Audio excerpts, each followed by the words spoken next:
Hello everyone, this is Swati. Welcome to Magnet brains.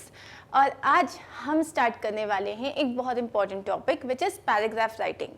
अगर paragraph writing आपका strong point होता है तो चाहे वो ऐसे राइटिंग हो, नोटिस राइटिंग हो, आर्टिकल राइटिंग हो, रिपोर्ट राइटिंग हो, everything is going to be very easy for you. क्यों?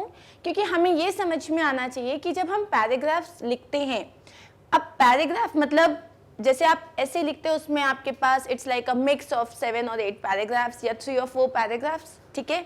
सिमिलरली आर्टिकल राइटिंग में भी देयर इज अ फ्लो और वही फ्लो हमें फॉलो करना पड़ता है। तो ये फ्लो क्या है? ये एक सिंगल पैराग्राफ लिखना अगर आपको आ गया सही तरीके से, तो अब आप ऐसे एक पैराग्राफ लिखो या ऐसे 10 पैराग्राफ लिखो, हाउ डज दैट मैटर। तो यहाँ पे आज हम देखेंगे कि किस तरीके से एक पैराग्राफ आप लिख सकते हो जिसका फ्लो सही होगा, एक इंट्रोडक्शन होगा, बॉडी होगा, कंक्लूजन होगा, और किस तरीके से आप पहले पैराग्राफ को दूसरे पैराग्राफ से कनेक्ट करोगे, कैसी क्लैरिटी होनी चाहिए, कैसा आपका पैराग्राफ लिखना आपको है ताकि आपके मार्क्स नहीं कटें, ठीक है। सो हम स्टार्ट करने वाले हैं ये टॉपिक जिसमें हम क्या क्या पढ़ेंगे कि एक पैराग्राफ होता क्या है, ठीक है, elements of an effective paragraph और माइंड मैपिंग, ये हम पढ़ेंगे इस पर्टिकुलर वीडियो में।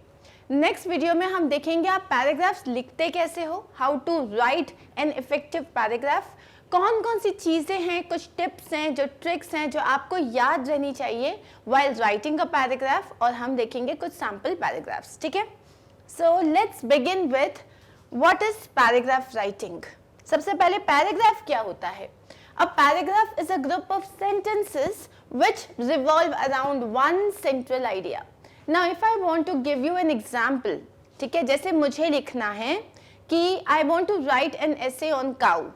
अब मैंने बोला काउ जो है वो एक पेट एनिमल है, डोमेस्टिक एनिमल है, काउ एक डोमेस्टिक एनिमल है, और काउ जो होती है उसके 4 लेग्स होते हैं और उसकी एक टेल होती है, उसकी एक नोज होती है, उसकी 2 आईज होती है, ठीक है। और काउ जो है वो मिल्क देती है। मिल्क जो होता है ना, उससे दही बनता है, उससे पनीर बनता है, उससे मिठाइयाँ बनती है। मिठाइयाँ जो होती है ना वो मुझे बहुत पसंद है। मेरी फेवरेट मिठाई जो है ना वो है गुलाब जामुन। गुलाब जामुन ना मेरी मम्मी की भी फेवरेट मिठाई है। मुझे मेरी मम्मी जो है ना बहुत पसंद है। मेरी मम्मा मुझे लेकिन कभी कभी डांटती है। हमें ना बच्चों को डांटना नहीं चाहिए क्योंकि बच्चे जो है ना बहुत बुरा फील करते हैं। हमें कभी भी बुरा नहीं फील करना चाहिए। बुरा, आपका सेंट्रल आइडिया क्या था? आप दूध, दही, पनीर, मम्मी सब जगह आ गए, लेकिन what was your central idea? You were talking about cow. अब काउ तो कहीं थी ही नहीं ना मेरे पैराग्राफ में। स्टार्ट हुए काउ से, काउ के बाद फिर काउ कहीं चली गई, वो घास चरने चली गई। So you have to understand this कि आपको ना एक घोड़े की तरह सोचना है। इसका मतलब you know what is the best thing about a horse, वो कभी इधर उधर नहीं देखता, वो सिर्फ स्ट्रेट सामने देखता है और वो रन करता है। अगर उसको इधर देखना है ना, he will have to turn his entire head like this, ठीक है। सो जब आप पैराग्राफ लिख रहे हो, you have to be like a horse where you have to follow one main idea. आपका पूरा पैराग्राफ, आप कोई भी लाइन लिख रहे हो, वो वन मैन आइडिया जो है ना उसको पकड़ के रखना। अगर उसको छोड़ा तो आपका पैराग्राफ गया, ठीक है। सो आपका एक सेंट्रल आइडिया की तरफ पूरा एक पैराग्राफ आप लिखोगे। These sentences must have unity, order and variety. Unity, order and variety, ये आपके ना गोल्स होते हैं पैराग्राफ राइटिंग के। यूनिटी का मतलब आपका हर सेंटेंस उस वन मेन आइडिया से लिंक्ड होना चाहिए, ठीक है। आपका हर सेंटेंस आपको बताना चाहिए कि आपका जो टॉपिक है उसी से रिलेटेड बातें हो रही है। इसका मतलब सारे सेंटेंसेस में यूनिटी होनी चाहिए। Next is order. अब मैंने बोला कि यू नो राम और सीता की शादी हो गई। राम और सीता जो है पहली बार मिले और राम ने धनुष तोड़ दिया।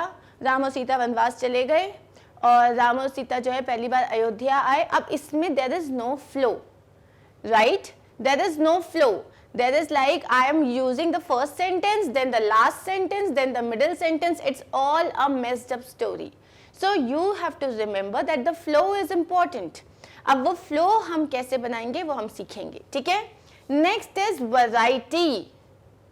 बहुत सारे बच्चे ऐसे होते हैं जब आपको एग्जाम में लेट्स से एक लॉन्ग आंसर क्वेश्चन आता है तो अब हमारे पास उतने पॉइंट्स होते नहीं। Suppose you have to write 10 points and हमारे पास सिर्फ 5 पॉइंट्स होते हैं। फिर वो लोग क्या करते हैं, एक ही पॉइंट को अलग अलग तरीके से वापस लिखना स्टार्ट कर देते हैं। Basically a lot of repetition occurs, ठीक है।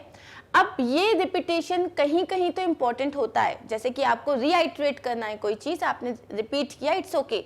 अदरवाइज ये बोरिंग हो जाता है, आपके पैराग्राफ को बिना मतलब के वो लेंदी बना देता है और इररिलेवेंट कर देता है इन्फॉर्मेशन को, ठीक है। सो रिमेंबर, आपके पैराग्राफ्स में वैरायटी होनी चाहिए। आपने फर्स्ट पैराग्राफ लिखा, सेकंड पैराग्राफ लिखा, थर्ड पैराग्राफ लिखा, आपके पैराग्राफ्स में वैरायटी होनी चाहिए। आपके सेंटेंसेस एक दूसरे से कनेक्टेड होने चाहिए लेकिन अलग होने चाहिए, ये नहीं कि हमने सेम बात रिपीट कर दी। तो अब हम देखते हैं 4 major elements of paragraph writing. अब ये जो 4 एलिमेंट्स हैं यही हमने अभी डिस्कस किए हैं। सबसे पहला होता है यूनिटी, जहां पे आपका जो पैराग्राफ है it should focus on one topic. Okay, सबसे पहला क्या हो गया? यूनिटी, जहां पे हमारा paragraph should focus on one topic. Second is order. अब अगर आप ऑर्डर लिख रहे हो, so suppose you are writing a paragraph on how you spent your Sunday. आपने अपना संडे कैसे बिताया, तो आप क्या बोलोगे? मैं सुबह इतने बजे उठा, फिर मैं फ्रेशन अप हुआ, फिर मैं एक वॉक के लिए गया या मैं रन के लिए गया, उसके बाद मैं घर आया, अपनी फैमिली के साथ मैंने ब्रेकफास्ट किया, उसके बाद लेट्स से कि मैंने जो है म्यूज़िक प्ले किया या मैंने थोड़ी देर मूवी देखी या मैंने गेम खेला, then we had our lunch. तो ये एक क्रोनोलॉजिकल ऑर्डर कहते हैं। क्रोनोलॉजिकल ऑर्डर मतलब टाइम के हिसाब से, सबसे पहले क्या हुआ, उसके बाद क्या हुआ, उसके बाद क्या हुआ, ठीक है। तो आपका जो ऑर्डर है वो कभी भी गड़बड़ नहीं होना चाहिए। इट शुड ऑलवेज, देखो 2 चीजें होती है, जैसे मैंने बताया कि संडे कैसे बिताया, तो उसमें क्रोनोलॉजिकली चलोगे, मतलब आपने 10 बजे क्या किया, फिर 11 बजे क्या किया, फिर 12 बजे क्या किया, इसे बोलते हैं क्रोनोलॉजिकल ऑर्डर। अगर कोई क्रोनोलॉजी नहीं है तब आप इंपॉर्टेंस के बेसिस पे अपना फ्लो देखोगे। मतलब जैसे कि मान लो मैं एक पैराग्राफ लिख रही हूं अबाउट पोल्यूशन, और मैं एक पैराग्राफ लिख रही हूँ अबाउट जो टीवी के इल इफेक्ट्स होते हैं, ठीक है, या कोई वीडियो गेम्स के जो इल इफेक्ट्स होते हैं, तो उसका एक फ्लो होगा, जो फ्लो अभी हम डिस्कस करेंगे, ठीक है, उसका एक फ्लो होगा। हाउ डू यू अंडरस्टैंड कि पहले क्या आना चाहिए और बाद में क्या आना चाहिए, वो अभी हम बहुत अच्छे से डिस्कस करने वाले हैं, ठीक है। Next is coherence. कोहेरेंस इसका मतलब होता है कनेक्टिविटी। आपके सेंटेंसेस आपस में कनेक्टेड होने चाहिए। ये नहीं कि आप स्टार्टिंग वाले पैराग्राफ में let's say you are talking about a cow and next paragraph में you are talking about Diwali, और उसके बाद वाले पैराग्राफ में you are talking about Mahatma Gandhi. So there is no connect, so there has to be a connect. अगर आप एक paragraph writing कर रहे हो और एक ही पैराग्राफ में सपोज यू हैव सब पैराग्राफ्स, तो वो पैराग्राफ सब आपस में कनेक्टेड होने चाहिए। That is very important. And last is completeness. You can not leave a paragraph incomplete. आपको अपने पैराग्राफ को कंक्लूड करना ही पड़ेगा। आपका पैराग्राफ अगर इनकम्प्लीट रह गया तो फिर you will not get any mark, ठीक है। So if the sentences are clear and you have supported your main idea, then your paragraph is complete. तो अगर आपने आपका मेन आइडिया जो भी है, तो आपका जो वन मेन आइडिया, इसको हमेशा याद रखना, जो वन मेन आइडिया है, अगर सारे आपके सेंटेंसेस उससे रिलेटेड हैं और अगर आपने सही तरीके से कंक्लूड किया है, तो आपका पैराग्राफ कंप्लीट है। Clear with this? सो हमारे 4 एलिमेंट्स क्या क्या हो गए? एक होता है यूनिटी, ऑर्डर, कोहेरेंस, कंप्लीटनेस, और इसी में हम एक और ऐड करेंगे जो बहुत इंपॉर्टेंट होता है, वो होता है वैरायटी, ठीक है। तो हम एक काम करते हैं, हम मान लेते हैं 5 एलिमेंट्स हैं। कौन कौन से होते हैं पैराग्राफ राइटिंग के लिए? यूनिटी हो गया, उसके बाद ऑर्डर, फिर कनेक्टिविटी होनी चाहिए मतलब कोहेरेंस, फिर वैरायटी होनी चाहिए और लास्ट में कंप्लीट होना चाहिए। Are we clear with this? Let's move forward. अब जब हम ऐसे प्लान कर रहे थे, जब वी वर राइटिंग एसेज, तब मैंने आपको माइंड मैपिंग सिखाया था। पैराग्राफ राइटिंग के लिए बहुत इंपॉर्टेंट होता है, especially when you are learning how to write a paragraph, आप माइंड मैपिंग करो। सपोज कोई बहुत इंपॉर्टेंट टॉपिक है, कोई बड़ा टॉपिक है जिसमें आपको सारे पॉइंट्स कलेक्ट करने हैं, पहले आप एक आउटलाइन बनाओगे पैराग्राफ का, उसके लिए हम माइंड मैपिंग करेंगे। अब ये माइंड मैपिंग क्या होती है? माइंड मैपिंग मतलब आपको कोई एक पर्टिकुलर लेट्स से टॉपिक दिया है, तो चलो आज हम लेते हैं कि हमारा टॉपिक है पिज्जा। इसके ऊपर आपको एक पैराग्राफ लिखना है, ठीक है। अब आप क्या करोगे? सबसे पहले एक सर्कल बनाओगे और इसमें लिख दोगे पिज्जा, ओके। अब इसके बाद इससे रिलेटेड जितने थॉट्स आपके पास आते हैं, जितने आइडियाज आपके पास आते हैं, जैसे कि पिज्ज़ा कब स्टार्ट हुआ, ठीक है, कब इसको लोगों ने खाना चालू किया, आप वो लिख सकते हो। कौन सी कंट्री ने पिज्ज़ा को इन्वेंट किया, आप वो स्टार्ट कर सकते हो। उसके बाद इसके इंग्रेडिएंट्स क्या होते हैं, आप पिज्ज़ा जब बनाते हो तो ये किन किन चीज़ों से बनता है। आप टॉपिंग्स की बात कर सकते हो कि पिज्ज़ा में किस किस तरीके की टॉपिंग्स लगते हैं, ठीक है। अब आप उसमें बात कर सकते हो, पिज्ज़ा के अलग अलग क्रेस्ट होते हैं ना, एक थिन क्रेस्ट होता है, एक थिक क्रेस्ट होता है, एक डबल चीज़ क्रेस्ट होता है, एक चीज़ बर्स्ट होता है। तो आप अलग अलग जो क्रेस्ट होते हैं उसकी बात कर सकते हो, ठीक है। तरीके जो बनाने के होते हैं, डिफरेंट वेज जिसमें पिज्ज़ा बनता है, कि कुछ लोग पैन पिज्ज़ा बनाते हैं, कुछ ओवन में पिज्ज़ा बनाते हैं, कुछ लोग हैंड टॉस्ड पिज्ज़ा बनाते हैं। डोमिनोज की वेबसाइट पे जाना, उसमें सब लिखा हुआ रहता है कि आपको कौन सा वाला पिज्ज़ा खाना है, हैंड टॉस्ट खाना है, थिन क्रेस्ट खाना है या चीज़ बर्स्ट खाना है। तो यहाँ पे अलग अलग तरीके, वेज ऑफ प्रिपरेशन, ठीक है। Then we can talk about कि पिज्ज़ा एक्चुअली में है क्या, किस कैटेगरी में आता है। ये एक जंक फूड की कैटेगरी में आता है, राइट, ये एक जंक फूड की कैटेगरी में आता है। फिर वी कैन टॉक अबाउट कि जो पिज्ज़ा होता है क्या आपको पसंद है। अब हम यहाँ पे बात करते हैं कि बच्चों को ये कितना ज़्यादा पसंद है, बच्चों क्या बड़े लोगों को भी ये बहुत ज़्यादा पसंद है, ठीक है। लेकिन क्या हम ज़्यादा पिज्ज़ा खा सकते हैं, अब हम इसके बता सकते हैं अगर कुछ डिसएडवांटेजेस होते हैं, क्योंकि ये एक जंक फूड है। तो क्या हमें कितना खाना चाहिए, कितना नहीं खाना चाहिए, हम इस बारे में बात कर सकते हैं। और आपकी बारी, आपकी पर्सनल स्टोरी, आपको पिज्ज़ा क्यों पसंद है और आप कब कब पिज़्ज़ा खाते हो। आप रोज़ नहीं खाते हो, मे बी आप संडेज़ को खाते हो, मे बी आप बर्थडे स्पेशल्स पे खाते हो। सो आप कब खाते हो। सो अब जब मैंने पिज़्ज़ा के बारे में इतनी सारी चीज़ें सोची, हो सकता है और भी टॉपिक्स हो जाएं, राइट, हो सकता है आप बता सको आपका फेवरेट। जब आप पर्सनल स्टोरी दोगे तो आप इसमें बता सकते हो आपका फेवरेट पिज़्ज़ा कौन सा होता है, आपका फेवरेट क्रेस्ट कौन सा होता है, आपकी फेवरेट टॉपिंग्स कौन कौन सी होती है। क्या आप पिज़्ज़ा को केचप के साथ खाना चाहते हो या आप उसको सिर्फ ऑरिगेनो और चिली फ्लेक्स के साथ खाना चाहते हो। तो ये पूरी आपकी पर्सनल स्टोरी में आ गई। जब मेरे पास इतने सारे पॉइंट्स आ गए तो अब इन पॉइंट्स को मैं सेग्रीगेट करूँगी, ठीक है, कि अब जो है हम आगे पढ़ने वाले हैं कि इन पॉइंट्स को हम सेग्रीगेट कैसे करेंगे। जैसे कि इंट्रोडक्शन होता है, बॉडी होता है, कंक्लूजन होता है। पहले हम डिस्कस करेंगे कि इंट्रोडक्शन, बॉडी और कंक्लूजन हम कैसे लिखते हैं, then will come back to this, ठीक है। सो गाइज, ये होती है आपकी माइंड मैपिंग, जिसको आप इस तरीके से, बेसिकली माइंड मैपिंग क्या है, ये आपका, इसमें आपने सेंट्रल आइडिया लिखा, आपका जो भी वन मेन आइडिया है, वन मेन आइडिया, ठीक है। इसके बाद आपके पास जितने आइडियाज आते हैं वो सब आप लिखते जाओ। All you have to do is सूरज बनाना है और लिखते जाना है, लिखते जाना है, लिखते जाना है।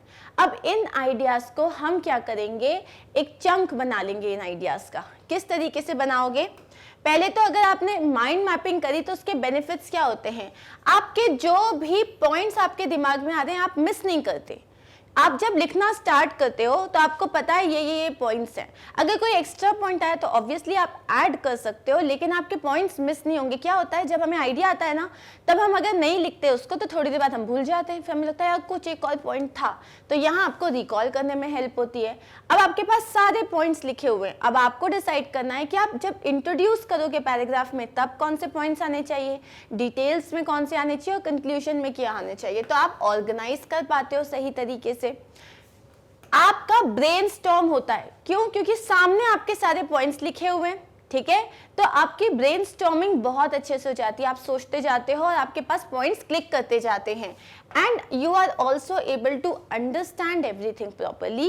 एंड लास्ट, फिर आप अपना जो पैराग्राफ होता है उसको जब क्रिएट करते हो तो अपने सारे आइडियाज जो होते हैं वो कम्युनिकेट कर पाते। So mind mapping is very important. अगर आपको कोई भी पैराग्राफ लिखना है, एक इफेक्टिव पैराग्राफ जो एक प्रॉपर फ्लो में चले, ठीक है। Now we are going to understand what are the types of paragraphs. अब आप जो पैराग्राफ्स यहाँ पे देखने वाले हो वो है descriptive paragraph, narrative paragraph, reflective paragraph और imaginative paragraph. As per the name suggests, descriptive paragraph किसी चीज को डिस्क्राइब कर रहा है, नरेटिव नरेट कर रहा है, किसी चीज को बता रहा है, रिफ्लेक्टिव पैराग्राफ रिफ्लेक्टिव मतलब आपने इसमें ज़्यादा एनालिसिस किया, जैसे कि आप जो आपके एक्सपोजिटरी पैराग्राफ्स होते हैं ये वैसा ही होता है। एंड लास्ट इज इमेजिनेटिव, जहाँ आप कोई चीज़ इमेजिन कर रहे हो, मतलब जैसे काश में ये होता, अगर मैं इस दुनिया का प्राइम मिनिस्टर, दुनिया का नहीं, अगर मैं इस देश का प्राइम मिनिस्टर होता, तो ऐसे जो पैराग्राफ्स होते हैं। तो अब हम इनको एक बार डिटेल में समझ लेते हैं। सबसे पहला होता है आपका descriptive paragraph. This type of paragraph describe people, places, scenes etcetera. कोई भी पैराग्राफ जहां पे आपने कोई चीज देखी और आप उसको पूरा डिस्क्राइब कर रहे हो। फॉर एग्जाम्पल लेट्स से आप स्विट्जरलैंड गए, वहां पे आप एल्प्स माउंटेन्स देख रहे हो, अब आप वहां पे खड़े खड़े बता रहे हो कि वाओ ये कितना ब्यूटीफुल है, आपने देख लिया पूरा, ठीक है, नाउ यू आर बैक। अब आप अपने फ्रेंड्स को बता रहे हो कि वो कितना ब्यूटीफुल था, और सपोज आपने उसके बारे में एक पैराग्राफ लिखा कि आप वहां पहुंचे, वो स्नो कैप्ड माउंटेन्स थे and it felt like they were touching the sky, और वहां पे इतनी प्यारी हवा चल रही थी, everything was white and it was beautiful. तो आप उसको डिस्क्राइब कर रहे हो, ठीक है। आप कौन से मंथ में गए थे और आप वहाँ पे अपने माउंटेन्स कैसे थे, उनकी हाइट क्या थी, वहाँ पे स्नो कितनी थी, तो ये सारा जो आप डिस्क्राइब कर रहे हो इसको ही कहते हैं डिस्क्रिप्टिव पैराग्राफ, ठीक है। अब इसमें जो है आपका फोकस, आप हमेशा आपका फोकस फैक्चुअल डिटेल्स की तरफ रहेगा। आपने जो देखा आप वही बताओगे, अब अपने मन से चीजें ऐड नहीं करोगे, फैक्ट्स जो हैं उन्हीं पे आपका फोकस रहेगा। ऑफ कोर्स आप इन्हीं फैक्ट्स को बहुत इंटरेस्टिंग वे में बताओगे। फॉर एग्जांपल अगर आप अपने ग्रैंडफादर के बारे में बता रहे हो या आप किसी शॉपिंग मॉल के बारे में बता रहे हो, तो आप उसमें जो एडजेक्टिव्स यूज करोगे, ठीक है, जैसे आपने बोला there is a shopping mall, अब उसकी जगह आप बोलोगे there is a colossal shopping mall और there is a magnanimous shopping mall, मतलब बहुत बड़ा शॉपिंग मॉल है। सो आप उसको किस तरीके से बोलोगे, कितने इंटरेस्टिंग वे में बोलोगे, दैट मैटर्स, ठीक है। अब इसके एग्जाम्पल्स होते हैं, जैसे suppose you want to write about my grandfather, तो आप अपने ग्रैंडफादर की एज लिखोगे, उनका नाम लिखोगे, वो कैसे दिखते हैं, उनका फिजिकल अपीयरेंस लिखोगे, उनका नेचर कैसा है, वो कैसे बात करते हैं, क्या उनकी कोई पर्टिकुलर आदत है, वो आपसे कितना प्यार करते हैं, वो मतलब अगर सपोज वो कोई फ्रीडम फाइटर रह चुके हैं या कोई वो प्रिंसिपल रह चुके हैं या उनका जो भी प्रीवियस जॉब था, तो वो उनकी पर्सनालिटी कैसी है, ठीक है, आप दोनों का रिलेशनशिप कैसा है, ये सारी चीजें फैक्चुअल इंफॉर्मेशन है जो कि आप बहुत ब्यूटीफुली, बहुत इंटरेस्टिंग वे में प्रेजेंट करोगे। सिमिलरली अ शॉपिंग मॉल हो गया, द मोबाइल फोन हो गया, और a scene at the bus stand. अगर आपको बोला, एक पिक्चर दे दिया जिसमें एक बस स्टैंड है, बस स्टॉप है, जहाँ पे कुछ लोग खड़े हुए हैं, कुछ लोग बैठे हुए हैं, कोई एक बेगर है जो बेग कर रहा है, या फिर कोई एक पेंटर है आसपास जो उस स्टॉप को जो है पेंट कर रहा है या वहाँ कुछ लिख रहा है, और एक बस खड़ी है जिसमें कुछ लोग चढ़ रहे हैं। तो अब आप जब इस चीज को डिस्क्राइब करोगे तो यहाँ पे आप सिर्फ जो दिख रहा है वही बोलोगे, अपने मन से तो कुछ ऐड नहीं करोगे, पीछे झरना या एकदम माउंटेन्स तो लगा नहीं दोगे। So this is known as a descriptive paragraph. The next one is narrative paragraph. अब ये नरेटिव पैराग्राफ क्या होता है? Such paragraphs tell or narrate an incident of experience. आपने कोई भी चीज एक्सपीरियंस की है, ठीक है, अब उस एक्सपीरियंस को जब आप नरेट करते हो तो उसको आप बोलते हो नरेटिव पैराग्राफ। जैसे कि सपोज आपने अपनी 5th स्टैंडर्ड या 6th स्टैंडर्ड में एक स्टोरी पढ़ी थी कि you know the fight between the snake and the mongoose, okay, और सपोज आप रास्ते में चल रहे हो, आपने देखा कोई एक एक्सीडेंट हो गया है, अब आप उस एक्सीडेंट के बारे में लिख रहे हो, तो इसे क्या बोलते हैं? एक चीज, कोई सीन जो आपने देखा, आपने एक्सपीरियंस किया, अब आप उसको अगर एक पैराग्राफ के फॉर्म में लिख रहे हो तो वो एक नरेटिव पैराग्राफ होगा। इसका मतलब कोई एक पर्टिकुलर इंसिडेंट जो ऑलरेडी हो चुका है, आप उसको डिस्क्राइब कर रहे हो। Clear with this? The event in such a paragraph follows a chronological order। अब क्योंकि कोई चीज हुई है, जैसे कि कोई एनुअल फंक्शन हुआ, स्पोर्ट्स डे हुआ, डांस कंपटीशन हुआ, अब आप उसके बारे में लिख रहे हो तो ये हमेशा क्रोनोलॉजिकल चलेंगे। पहले ये हुआ, फिर ये हुआ। अगर एक्सीडेंट के बारे में लिख रहे हो तो पहले एक्सीडेंट हो गया, उसके बाद भीड़ जमा हो गई, और उसके बाद there was no one around, उसके बाद पुलिस को कॉल किया गया, फिर पुलिस आई, एम्बुलेंस बहुत लेट आई, उसके बाद कुछ लोगों ने अपनी गाड़ी में ही लेके गए वो लोग उसको हॉस्पिटल में। तो ये एक क्रोनोलॉजिकल वे में चल रहा है, ठीक है।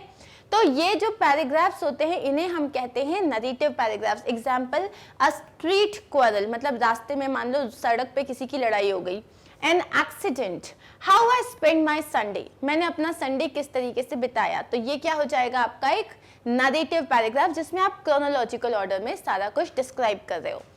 नेक्स्ट होता है रिफ्लेक्टिव पैराग्राफ। अब रिफ्लेक्टिव पैराग्राफ मतलब क्या होता है, ये आइडिया बेस्ड पैराग्राफ्स होते हैं। जैसे कि मैंने बोला कि you know the advantages of internet. अब इसमें आप अपने आइडियाज पुट करते हो, ठीक है, आप इसमें फैक्चुअल इंफॉर्मेशन भी ऐड करोगे लेकिन अपना ओपिनियन भी ऐड करोगे। तो ये जो पैराग्राफ्स होते हैं ये आइडिया बेस्ड होते हैं। We express our thoughts and feelings on certain topics। हम जो भी फील कर रहे हैं, हमारे जो भी थॉट्स हैं किसी भी पर्टिकुलर टॉपिक पे हम उसको एक्सप्रेस करते हैं। जैसे कि अगर मैं लिखूं वैल्यू ऑफ बुक्स, तो वैल्यू ऑफ बुक्स में पहले मैं बताऊंगी बुक्स क्या होती हैं, बुक्स कितने टाइप की होती हैं, यहाँ फिर मैं बताऊंगी बुक्स कितनी इंपॉर्टेंट होती है। ओके, यहाँ मैं अपना पर्सनल जो थॉट है, पर्सनल ओपिनियन है वो शेयर कर सकती हूँ और मैं बता सकती हूँ कि मेरे लिए बुक्स कितनी इंपॉर्टेंट है। अपना ओपिनियन भी मैं ऐड कर सकती हूँ। Then sportsmanship, similarly patriotism, truth, all that glitters is not gold.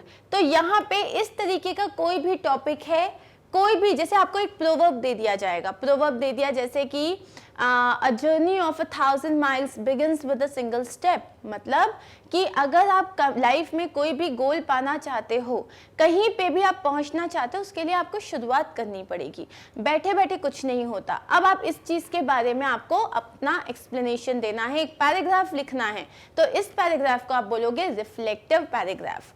And the last one that we are going to discuss is imaginative paragraph. Imaginative paragraph मतलब एक चीज जहां आप टोटल इमेजिनेशन पे चल रहे हो, ठीक है। अगर मैं इस दुनिया का सबसे अमीर आदमी होता, या इफ आई वर गॉड, और if I were the principal of my school, और let's say if I were a magician. तो जब इस तरीके की चीज़ें होती हैं जो कि एक्चुअल में है, फैक्ट से इनका कोई लेना देना नहीं है, तब आप इमेजिनेशन करते हो, आप इमेजिन करते हो, सॉरी, और इमेजिन करते हुए एक पैराग्राफ को फॉर्मुलेट करते हो। In this kind of paragraphs we indulge in free play of imagination. बस आपकी जो इमेजिनेशन की जो चिड़िया है वो उड़ जाती है, and you keep on writing and writing, and this is like very interesting. Examples कैसे होते हैं इनके, जैसे if I were a bird, अगर मैं कोई बर्ड होती। If I one a lottery, अगर मैं कोई लॉटरी जीत गया होता। इंडिया बाय 2050, आज हम 2020 में अगर हैं, 2021 में हैं, तो बाय 2050 इंडिया कैसा हो जाएगा? क्या रोबोट्स आ जाएंगे? आपके घर में जो मेड्स आती हैं उनकी जगह रोबोट्स आ जाएंगे? क्या आपके पूरे हर जगह जो है आप बसेस और ऑटो रिक्शास ये सब बंद हो जाएंगे? क्या लोग साइकिल पे स्टार्ट हो जाएंगे? क्योंकि जिस हिसाब से हम पोल्यूशन को बढ़ाते जा रहे हैं, ग्लोबल वार्मिंग बढ़ने लग गई है, एक टाइम आएगा कोई ना कोई डिसीजन तो लेना पड़ेगा। तो क्या वापस सब साइकिल में स्टार्ट कर देंगे चलना? तो ये सारी चीज़ें, अब आप इसको तो कितना भी इमेजिनेटिव और क्रिएटिव कर सकते हो। तो ये टॉपिक्स ऐसे वाले जिसमें आप पैराग्राफ लिखते हो उनको बोलते हैं इमेजिनेटिव पैराग्राफ। हमने समझ लिया पैराग्राफ क्या होता है, पैराग्राफ राइटिंग कैसे होती है, और माइंड मैपिंग क्या होता है जिसके थ्रू आप पैराग्राफ लिख सकते हो, फॉलोड बाय कितने टाइप के पैराग्राफ होते हैं। अब हम यहाँ पे देखेंगे एक परफेक्ट पैराग्राफ कैसे लिख सकते हो। अब एक परफेक्ट पैराग्राफ अगर आपको लिखना है तो परफेक्ट पैराग्राफ लिखने का एक बहुत ही सिंपल सा तरीका होता है, ठीक है। Understand this thing. सबसे पहले always remember you have to talk about one main idea. आप किस टॉपिक पे लिख रहे हो यहीं से स्टार्ट होगा। अब आप इस पर्टिकुलर चीज को पकड़ के ही अपना पूरा पैराग्राफ लिखोगे, ठीक है। अब आपका जो पूरा पैराग्राफ राइटिंग होता है, it is divided in this form. सबसे पहला आता है आपका टॉपिक सेंटेंस, ठीक है। तो आपका जो ये पैराग्राफ है इसमें पहली चीज आ जाएगी टॉपिक सेंटेंस। अब टॉपिक सेंटेंस मतलब होता है जो भी आपका टॉपिक है, लेट्स सपोज आपका जो टॉपिक है वो पिज्जा है, ओके।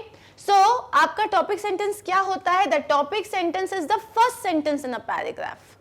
टॉपिक सेंटेंस क्या होता है? जो आपके पैराग्राफ का फर्स्ट सेंटेंस होता है।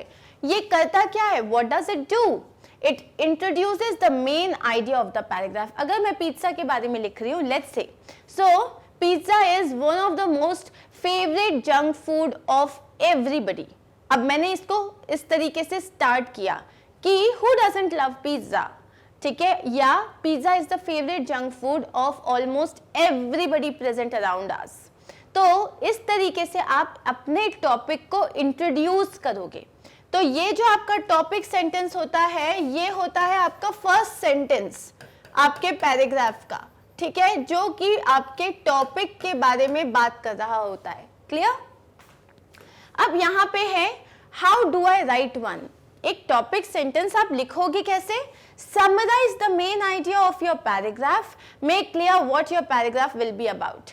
अब अगर आप पिज्जा के बारे में लिख रहे हो, पोल्यूशन के बारे में लिख रहे हो, टीचर्स के बारे में लिख रहे हो, बेस्ट फ्रेंड के बारे में लिख रहे हो, तो आपका जो टॉपिक सेंटेंस होता है वो आपके पैराग्राफ के बारे में ही होना चाहिए, आपके टॉपिक के बारे में होना चाहिए, समथिंग जो आपके टॉपिक के बारे को इंट्रोड्यूस करेगा। ठीक है, सो हमने यहाँ पे क्या समझा कि आपका पैराग्राफ जब चालू होगा, पहला होता है आपका वन मेन मतलब टॉपिक सेंटेंस, जो कि आपका फर्स्ट सेंटेंस होता है। एक तरीके से ये आपके टॉपिक को इंट्रोड्यूस करता है।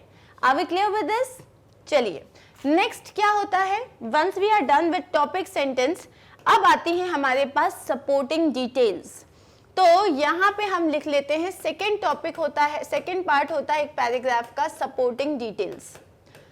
अब यहाँ पे अंडरस्टैंड दिस थिंग, सबसे पहले आपने इंट्रोड्यूस किया टॉपिक सेंटेंस के साथ, ठीक है। अब जब आप सपोर्टिंग डिटेल्स में आते हो, सपोर्टिंग डिटेल्स मतलब एवरीथिंग अबाउट इट, जो भी चीजें आपके टॉपिक को सपोर्ट कर रही हैं, जैसे कि जो हमने पिज्जा वाला माइंड मैपिंग किया था, उस हिसाब से सबसे पहले हमने लिख दिया pizza is like loved by all, और it's one of the most favourite junk food, you know, loved by all.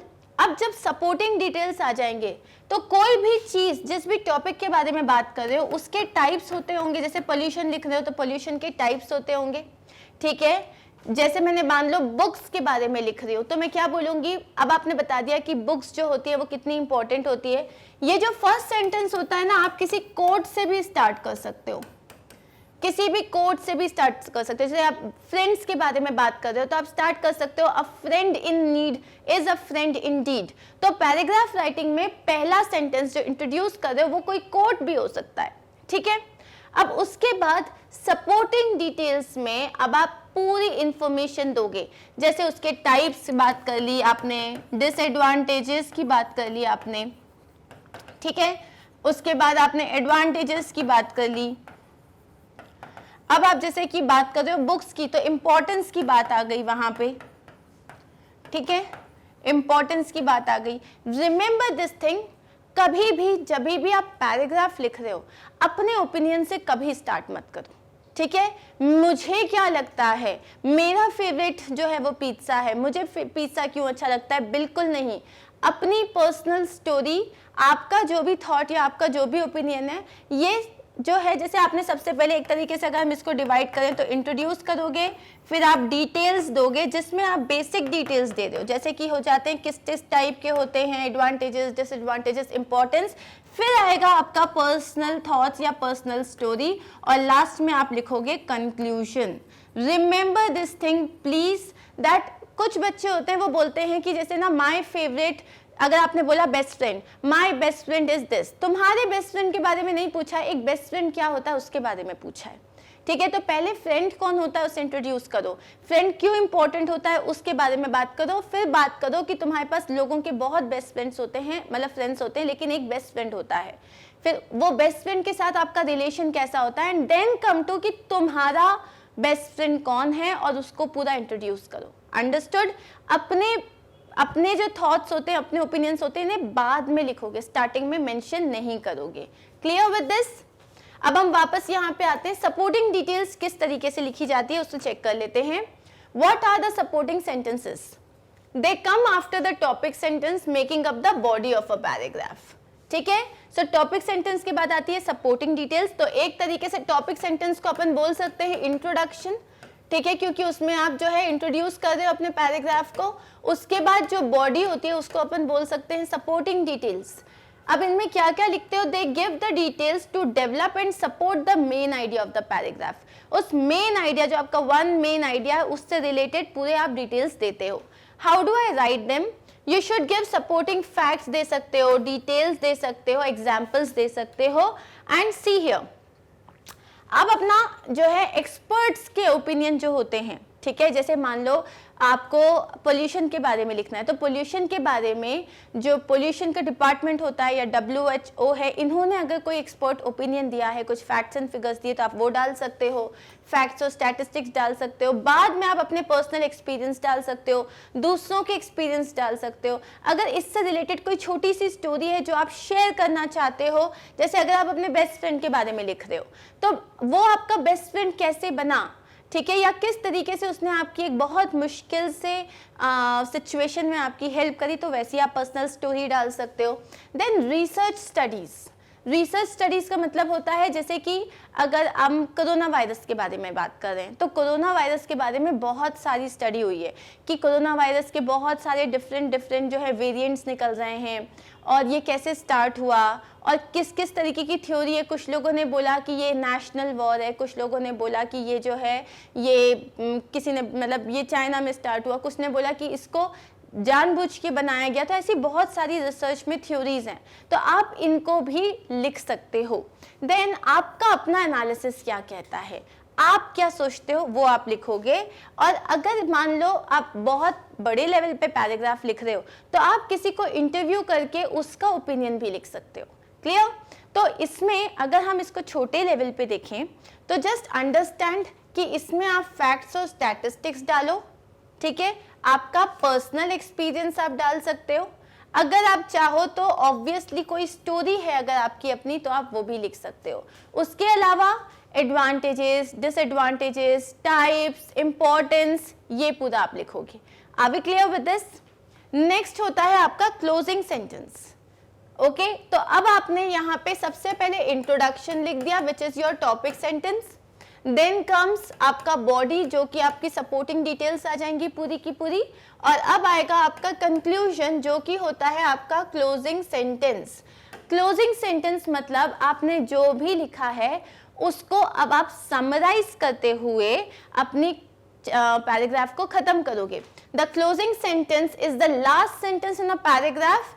It restates the main idea of your paragraph. वापस से ये बताता है कि भाई हम बात किस बारे में कर रहे थे, वो मेन आइडिया को वापस से बताता है, वो रीस्टेट करता है। Restate the main idea of the paragraph using different words. अब वही जो चीज आपका पैराग्राफ है, जैसे कि मान लो मैं अगर पिज्जा के बारे में लिख रही हूँ, तो मैं क्या बोलूंगी, so pizza is like it's the most tasty junk food that I have ever had or you know we'll all love it। तो जो टॉपिक सेंटेंस था अपना, उसी को रिफ्रेश करके हमने कंक्लूजन बना दिया। ठीक है, अब इसमें आप एक आध चीज ऐड भी कर सकते हो, that we all love pizza but we should make sure that we eat it, okay, like you know not we should not eat it on a daily basis. We should eat it like a junk food, though it is very tasty but it can also you know create some problems। क्यों? क्योंकि junk food है, आपका wait आप put on कर सकते हो, आपको कुछ स्टमक में कुछ पेन हो सकता है, क्योंकि इट्स ऑल मैदा। ठीक है, तो इस तरीके से आप उसे एंड कर सकते हो। Now before we see some useful transition words, यहाँ पे आ जाओ, because now I'm going to tell you exactly how you will write your paragraph। सबसे पहले आपका है वन मेन आइडिया।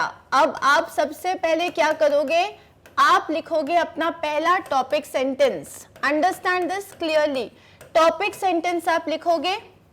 अब ये जो टॉपिक सेंटेंस होगा, इसमें आप अपने टॉपिक को इंट्रोड्यूस करोगे। ठीक है, अब हम एग्जाम्पल ले रहे हैं कि सपोज आपको बोला है आपका टॉपिक है बुक्स। ठीक है, क्या है आपका टॉपिक, बुक्स है, तो आप इंट्रोड्यूस कैसे करोगे, you can write books are a man's best friend. क्यों? क्योंकि बुक्स जो होती हैं वो कभी आपको चीट नहीं करती, वो कभी आपको धोखा नहीं देती, वो हमेशा आपके साथ रहती है, वो जो आपको नॉलेज देती हैं वो हमेशा आपके साथ रहता है। तो इस तरीके के कोड से आप अपना इंट्रोड्यूस कर सकते हो। ठीक है, अब आप यहाँ पे बुक्स के बारे में माइंड मैपिंग करोगे, ठीक है। मैं आपको एक एक स्टेप बता रही हूँ, आप किस तरीके से एक पैराग्राफ लिखोगे। अब आप माइंड मैपिंग करोगे जिसमें आप बुक्स के बारे में बात कर सकते हो, किस किस टाइप की बुक्स होती हैं, ठीक है। सबसे पहले आप जो बुक्स जो पढ़ते हो, अब आप बुक्स को दो तरीके की बुक्स होती है, एक जो आपके हाथ में होती है जो हार्ड कॉपी होती है, जैसे कि आपके जैसे आप छू सकते हो, और एक बुक होती है जो ई बुक होती है जो आप ऑनलाइन बैठे बैठे रीड करते हो। तो बुक के जो यहाँ पे होती हैं टाइप ऑफ बुक्स में, एक तो आ गया आपके जॉनराज।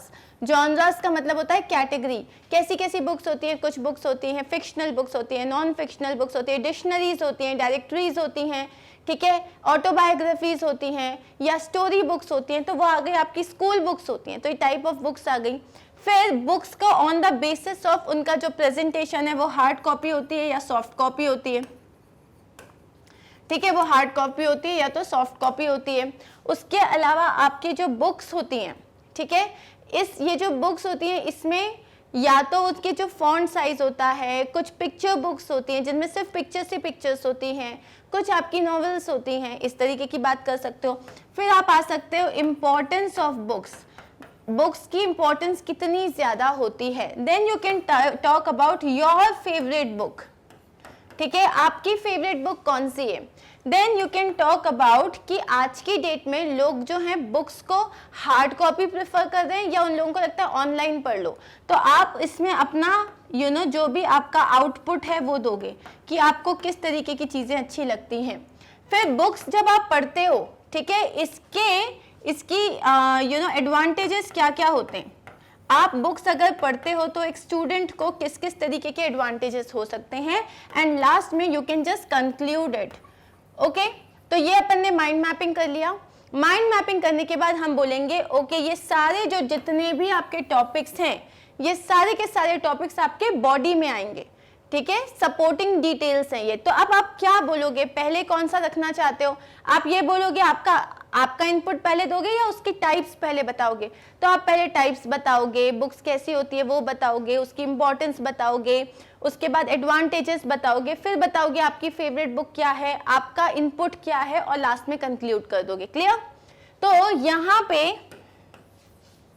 अब हमने यहाँ पे पूरा जो ये माइंड मैपिंग करा, इसके बेसिस पे अब हम अपना जो है इसका जो हमारा पैराग्राफ हम लिख रहे हैं इसकी बॉडी लिख लेंगे, ठीक है, which is supporting details. So supporting details में हम लिखेंगे बुक्स के बारे में जितने भी हमने अभी पॉइंट्स डिस्कस करे वो, ओके, जिसमें आ जाएगा आपका इंपॉर्टेंस आ गया, टाइप्स आ गया, ठीक है, आपको आपकी पर्सनल फेवरेट, पर्सनल स्टोरी डाल दो, आपकी पर्सनल स्टोरी, पर्सनल फेवरेट क्या है। उसके बाद जो बुक्स होती हैं उनके एडवांटेजेस क्या क्या होते हैं फॉर डिफरेंट पीपल, ठीक है, बुक्स के टाइप्स क्या क्या होते हैं, मतलब कुछ पिक्चर बेस्ड होती हैं, कुछ जो होती हैं जिनमें पिक्चर्स नहीं होते हैं, और बुक्स के जॉनरास क्या क्या होते हैं, बहुत अलग अलग जॉनरास होते हैं, ये सब आपने लिख दिया सपोर्टिंग डिटेल में। और फिर आप लास्ट में इस चीज को कंक्लूड करोगे, जो आपका कंक्लूजन होगा इसी पूरे टॉपिक को समराइज करके लिख दोगे। So books are very important to us because they impart us a lot of knowledge. एक ही जगह बैठे बैठे आप पूरी दुनिया घूम सकते हो when you are reading a book. तो इस तरीके से आप अपना पूरा पैराग्राफ खत्म करोगे। क्लियर। क्या किया आपने पैराग्राफ राइटिंग में, सबसे पहले आपने एक माइंड मैपिंग करी है, माइंड मैपिंग करिए, ओके। यही चीज अब हम देखने वाले हैं यहाँ पे कि या इधर पे हम पहले इसको बाद में देखेंगे, ओके। तो यहीं पे हम यहाँ पे देख लेते हैं कि पैराग्राफ लिखते टाइम सबसे पहले अपना पैराग्राफ का टॉपिक समझो, अच्छे से इंट्रोड्यूस करो, माइंड मैपिंग करके पूरे टॉपिक से इकट्ठा करो। अब देख लो कि आपको पहले कहाँ आना चाहिए, बॉडी में क्या क्या डिटेल्स डालोगे, कंक्लूजन में क्या डिटेल्स डालोगे, right it in a flow. Her sentence एक दूसरे से कनेक्टेड होना चाहिए, कोहेरेंट होना चाहिए, आपका इसमें यूनिटी होना चाहिए, और उसके अलावा कंप्लीट पैराग्राफ आपको लिखना है। Are we clear with this? So guys, in our next video what are we going to do, हम देखने वाले हैं कुछ इंपॉर्टेंट ट्रांजिशन वर्ड्स जो कि आपको एक अच्छे पैराग्राफ में हेल्प कर सकते हैं, okay, along with some sample paragraphs. So thank you for watching. I'll see you soon in my next video. Take care. Bye.